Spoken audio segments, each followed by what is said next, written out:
अशोक वाटिका में सीता की मददगार त्रिजटा का युद्ध के बाद क्या हुआ। तो सुनिए त्रिजटा की कहानी। रामायण तो आप सभी ने देखी होगी।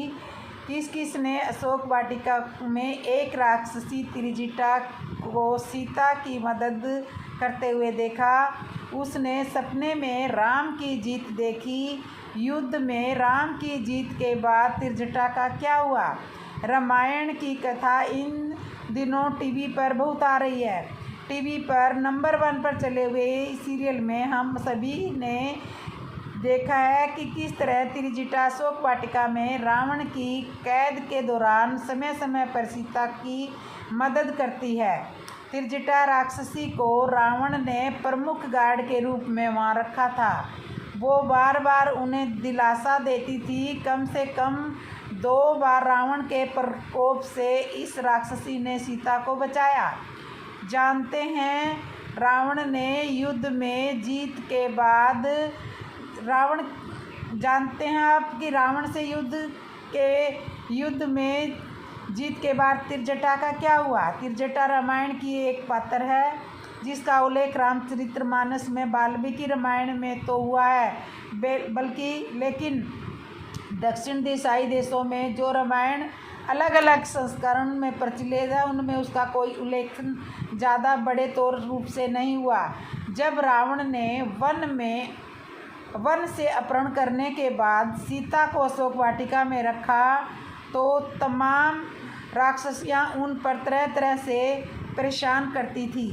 एक त्रिजटा राक्षसी थी जो राक्षसियों में से भी बचाती थी और साथ में उनको ढांढस भी बढ़ाती थी कि तुम चिंता मत करो।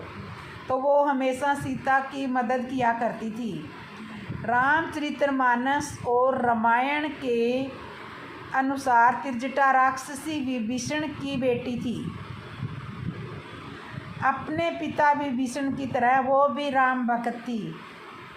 वे भी उल्लेख हुआ है कि मंदोदरी ने उसे खास तौर पर सीता की देखरेख के लिए रखा था।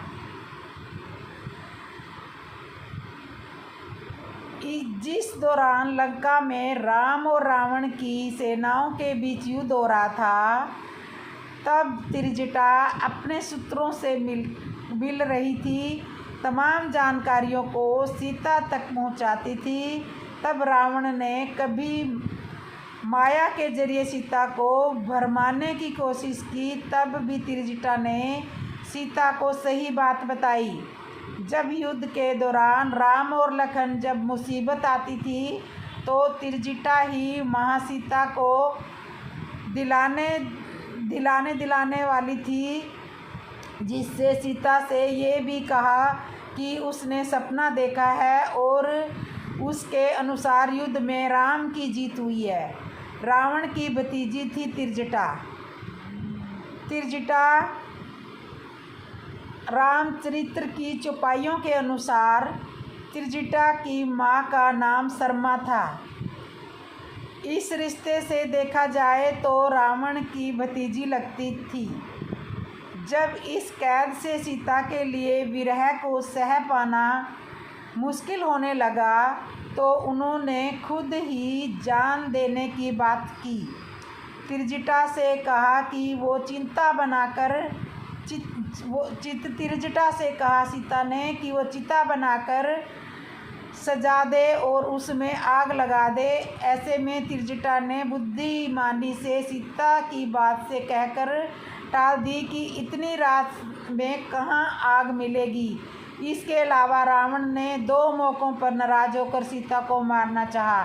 तब भी त्रिजटा ने रावण को समझाया और सीता की रक्षा की। तब भी त्रिजटा ने रावण से सीता की रक्षा की। वाराणसी में काशी विश्वनाथ मंदिर के करीब ही त्रिजटा राक्षसी का भी मंदिर है। वहाँ रोज उनकी पूजा होती है।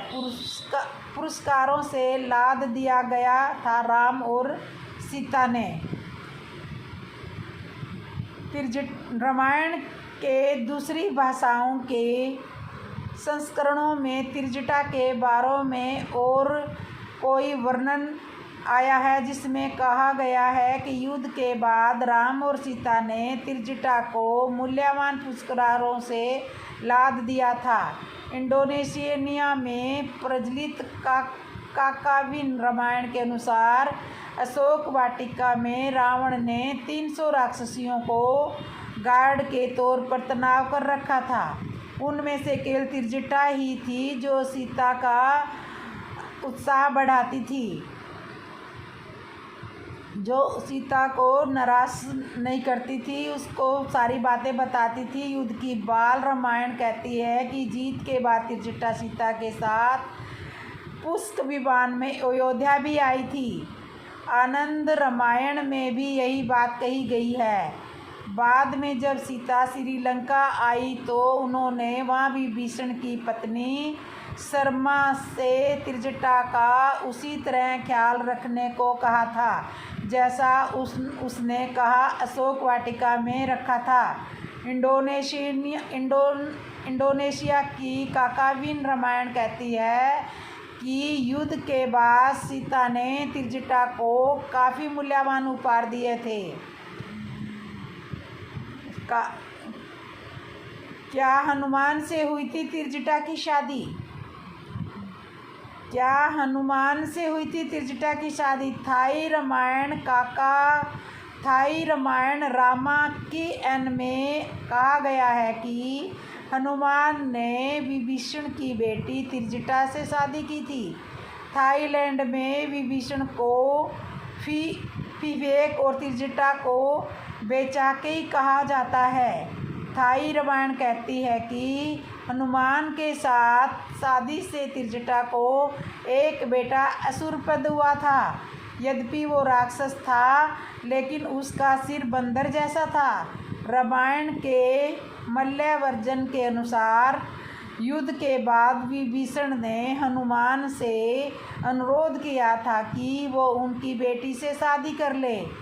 यहाँ त्रिजटा को शेरी जाति के नाम से जाना जाता है। हनुमान सहमत हो गए, लेकिन उनकी एक शर्त थी। उनका कहना था कि वो इस शादी में त्रिजटा के साथ केवल 1 महीने ही रहेंगे। इसके बाद हनुमान अयोध्या चले गए। त्रिजटा ने एक बेटे को जन्म दिया जिससे हनुमान तेगनगा असुरपद कहा जाता है। जावा और सुंडान में रामायण के कठपुतली नाटकों में त्रिजटा को हनुमान की पत्नी के तौर पर दिखाया जाता है। हनुमान जी त्रिजटा के साथ 1 महीना रहे थे। बनारस में त्रिजटा का मंदिर है। काशीनाथ बनारस जाते हैं तो वहाँ पे त्रिजटा का मंदिर बना है। वाराणसी में त्रिजटा का एक मंदिर जो यहाँ के प्रसिद्ध काशी विश्वनाथ मंदिर के करीब है। वहाँ से मान्यता है कि त्रिजटा लंका से सीता के साथ जब पुष्प विमान में अयोध्या जा रही थी तो सीता ने उससे कहा था कि अयोध्या में त्रिजटा को राक्षसी होने के कारण जाने से अनुमति नहीं मिलेगी। इसलिए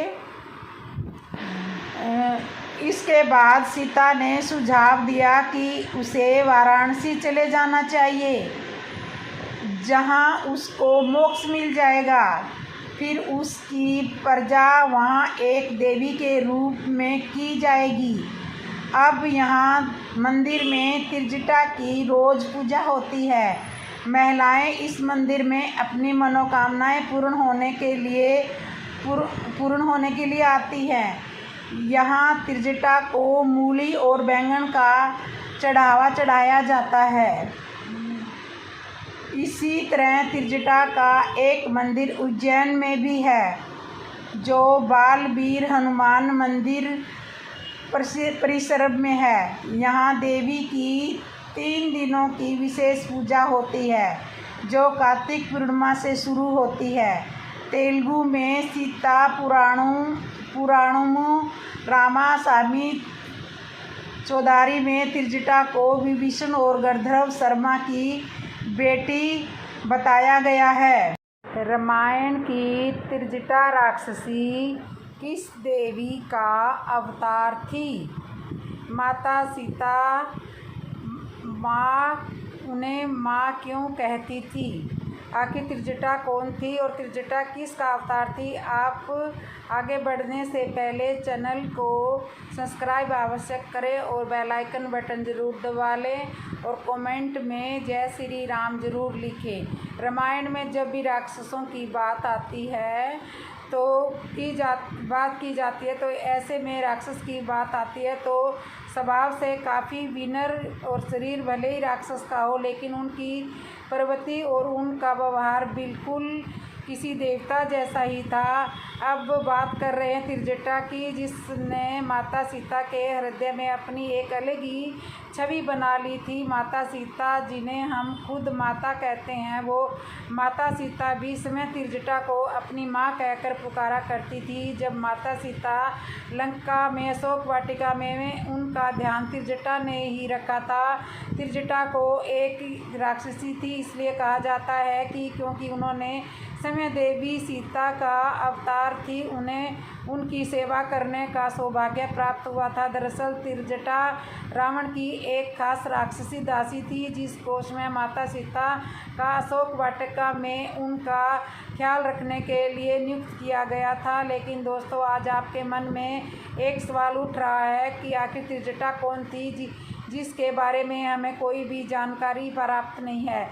रामायण में भी उनका बेहद ही कम जिक्र किया गया है, इसलिए आज की वीडियो में जानेंगे कि आखिर त्रिजटा कौन थी और किसकी पुत्री थी और त्रिजटा किसकी अवतार थी। इसके पूर्ण जन्म की कहानी कहते हैं रावण ने जब समय माता सीता का अपहरण किया था तो उसके बाद उन्होंने उसे लंका में नहीं रखा बल्कि अशोक वाटिका में रखा, जहां उन्होंने समय माता सीता के रख रखाव की जिम्मेदारी दी अपनी सबसे विश्वास पात्र त्रिजटा को। त्रिजटा भले ही एक राक्षस थी लेकिन स्वभाव से एक देवी ही थी। उन्होंने समय माता सीता को अपनी पुत्री की तरह रखा और उन्हें कोई भी कष्ट नहीं होने दिया था। उन्होंने माता सीता को कोई भी नुकसान नहीं पहुंचाया। त्रिजटा उसके पूर्व जन्म की एक खास कथा हमें सुनने को मिलती है कि कहते हैं त्रिजटा एक खूबसूरत अप्सरा हुआ करती थी और इंद्र की सभा में वह कार्य करती थी। उनका नाम था सुलेखा। कहते हैं सुलेखा चित्रसह नामक गंधर्व से प्रेम करती थी और दोनों साथ में इंद्र के दरबार में नृत्य करते थे और सभी का मन बहलाया करते थे। एक दिन नृत्य करते करते सुलेखा को आश्वासन हुआ कि वह चित्रसेन से बिछड़ने वाली है, इसलिए वह रोने लगी। तभी सभा में उपस्थित नारद मुनि जी उनके पास आए और उन्होंने कहा, सुलेखा तुम्हें रोने की कोई आवश्यकता नहीं है क्योंकि भविष्य में जो होगा उसमें तुम्हारा ही भला होगा। ऐसे में सुलेखा ने चिंतन किया और आखिर ऐसा क्या होने वाला है मुनिवर, मेरा दिल बहुत ही अर्थात घबराहट हो रही है। जब नारद मुनि ने कहा, भविष्य की बातें वर्तमान में नहीं कही जाती, इसलिए तुम चिंता ना करो। इस बात का सुलेखा के मन की चिंता बहुत ज़्यादा बढ़ गई। उसके दिल को इस बात ने झंझोड़ कर रख दिया कि यह सब देखते हुए एक दिन चित्रसेन सुलेखा के साथ इंद्रजीत देव से इजाज़त लेकर पृथ्वीलोक में घूमने के लिए आए। सुलेखा बहुत प्रसन्न हुई। जैसे ही उन्होंने किसी झरने को देखा उसके मन में वहाँ यह इच्छा प्रकट हुई। उसने चित्रसेन से कहा, दोनों इस झरने में जाकर नहाने लगे, एक दूसरे पर पानी डालने लगे। दोनों नदी में हंसते हंसते ठिठोली मार रहे थे और एक दूसरे के ऊपर पानी डाल रहे थे।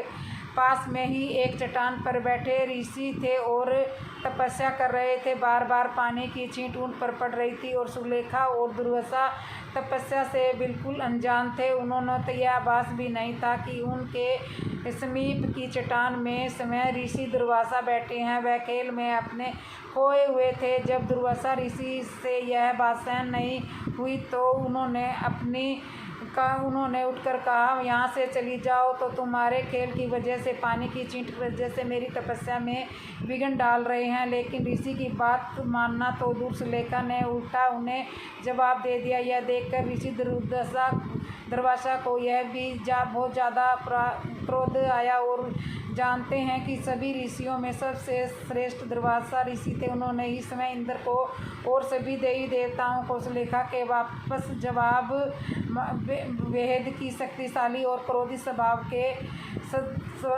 ऋषि दुर्वासा आग बबूला हो गए और उन्होंने सुलेखा को यह श्राप दिया, तुम जल्द ही सुंदर शरीर को त्याग कर दगी और जिस तरह से तुमने मुझसे बात की है वह राक्षस की प्रवृत्ति होती है, इसलिए तुम अगले जन्म में एक राक्षसी के रूप में ही जन्म लेओगी और राक्षस कुल में पैदा होगी। यह सब सुनने के बाद सुलेखा के पैरों तले जमीन खिसक गई। अचानक ही सुलेखा को नारद मुनि के उन सभी का आह्वान होने लगा और उन्होंने उसी समय रोते हुए समय ऋषि दुर्वासा के पैरों पर जा पड़ी और उन्होंने गलती का एहसास हो गया था, इसलिए वह ऋषि के पैरों पर गिरकर उनसे क्षमा मांगी। तभी दुर्वासा ऋषि का भी मन और मस्तिष्क पसीज गया और उन्होंने कहा कि मैं अपने श्राप को वापस तो नहीं ले सकता, लेकिन तुम्हें यह वरदान दे सकता हूँ कि तुम्हारे इस जन्म में तुम्हें साक्षात भगवान श्री हरि और माता लक्ष्मी होंगी और तुम इसमें माता लक्ष्मी के अवतार की सेवा करोगी और उसके बाद ही तुम्हें उस स्थान पर शरीर से मुक्ति मिल जाएगी। और कहते हैं ठीक ऐसा ही हुआ। माली नाम का एक राक्षस हुआ करता था जिसकी पुत्री का नाम कच और कैसी कहते हैं। कैसी ने हरि कीर्तन करके ऋषि विष्णु श्रवण कर लिया तथा दोनों एक दूसरे को पसंद करने लगे थे और उसके बाद दोनों एक दूसरे के विवाह भी किया और फिर कुछ समय बाद कच कैसी गर्भवती हुई और उसे एक कन्या की प्राप्ति हुई। विषभ सर्वापत्ति का बहुत ही सुंदर कन्या उनके वहाँ पैदा हुई। तो आखिर जटा को रावण की सौतेली बहन माना जाता है। ऋषि दुर्वासा के श्राप और वरदान से उनका अगला जन्म राक्षस कुल में हुआ। उसे माता सीता की सेवा करने का अवसर प्रदान किया गया। इतना ही नहीं, रावण वध के बाद जब माता सीता वापस श्री राम के पास जा रही थी तो त्रिजटा ने उन्हें अच्छे से सजा दरबार पर वापस भेजा। राम से मिलने के बाद माता सीता ने स्वयं प्रभु श्री राम को त्रिजटा के बारे में बात बताई, जिससे श्री राम बेहद प्रसन्न हुए और उन्होंने त्रिजटा को वरदान दिया कि जो भी हवन श्राद्ध आदि कार्यों में समय शुद्ध चीज़ होगी वह सबसे पहले तुम्हें ही प्राप्त हो, फिर चाहे वह कितने ही विधि विधान से ना की गई हो।